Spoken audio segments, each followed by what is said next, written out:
নির্বাচন আসলেই ভোট পাখিরা উড়ে আসে আর ভোট চাই। আমি আপনাদের বলি, আমি যদি সংখ্যাটা ভুল না করি, আপনারা জীবনে এক হবেন না। কবে এক হবেন বলতে পারেন?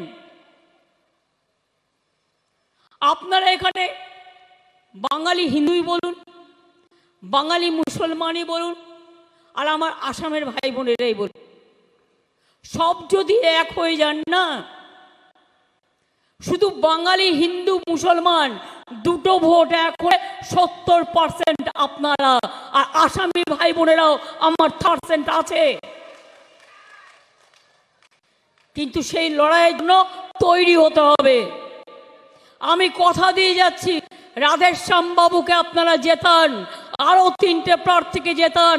আগামী আসামে বিধানসভা নির্বাচনে তৃণমূল কংগ্রেস সব সিটের লড়াই করবে, আর আপনাদের সাপোর্ট থাকলে আমরা জিতবো, এটা আমি বিশ্বাস করি। আর আমরা জিতলে এনআরসি হবে না, তুলে দেবো। কে হবে না, তুলে দেবো। ইউনিফর্ম সিভিল কোড হবে না, তুলে দেবো। এবং মনে রাখবেন, আজও যারা লিস্টে পড়ে আছেন, যাদের ভবিষ্যৎ জানেন না, তাদের ভবিষ্যৎ করে দেবো, এ কথা আজ বড় গলায় বলে গেলাম। আমি ওখানে আন্দোলন করছিলাম, আমার বিরুদ্ধে আসাম গভর্নমেন্ট তখন মুখ্যমন্ত্রী ছিলেন, আমার বিরুদ্ধে আসামে এফআইআর করলো।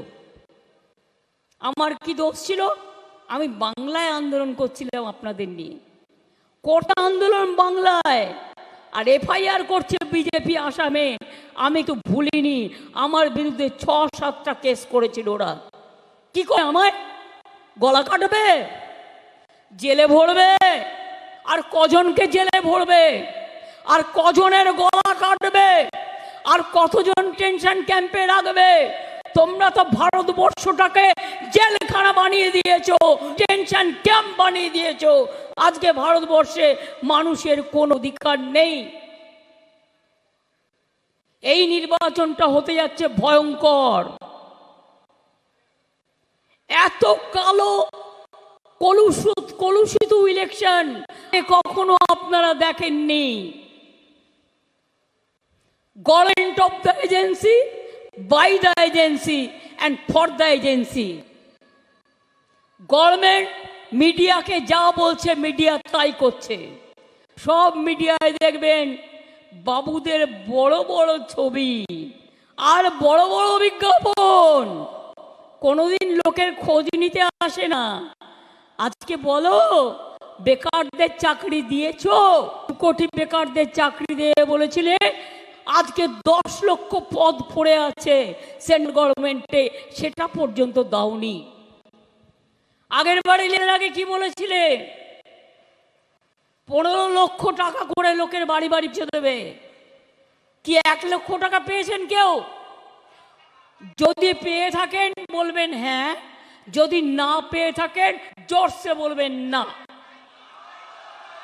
2 লক্ষ টাকাও পেয়েছেন, 3 লক্ষ টাকা কেউ পেয়েছেন, 4 লক্ষ টাকা কেউ পেয়েছেন, 5 লক্ষ টাকা কেউ পেয়েছেন, 6 লক্ষ টাকা কেউ পেয়েছেন, 7 লক্ষ টাকা কেউ পেয়েছেন, 8 লক্ষ টাকা কেউ পেয়েছেন, 9 লক্ষ টাকা কেউ পেয়েছেন, 10 লক্ষ টাকা কেউ পেয়েছেন, আর 50,000 টাকা পেয়েছেন।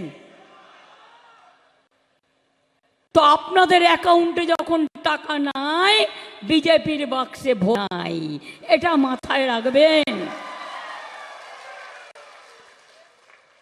আজকেও বলছে এনআরসি হবে। আমি আপনাদের বোঝাচ্ছি এটা কি।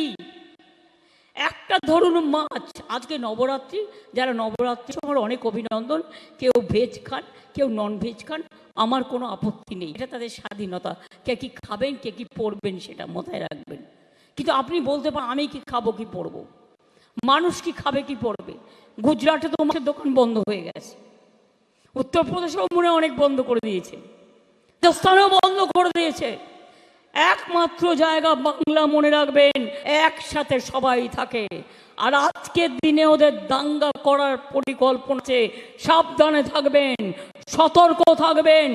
দাঙ্গা করে ভোটে ফয়দা লুটতে দাঙ্গা করা ছাড়া, মিথ্যে কথা বলা ছাড়া, ভাওতা ছাড়া বিজেপি আর কোনো গ্যারেন্টি নেই।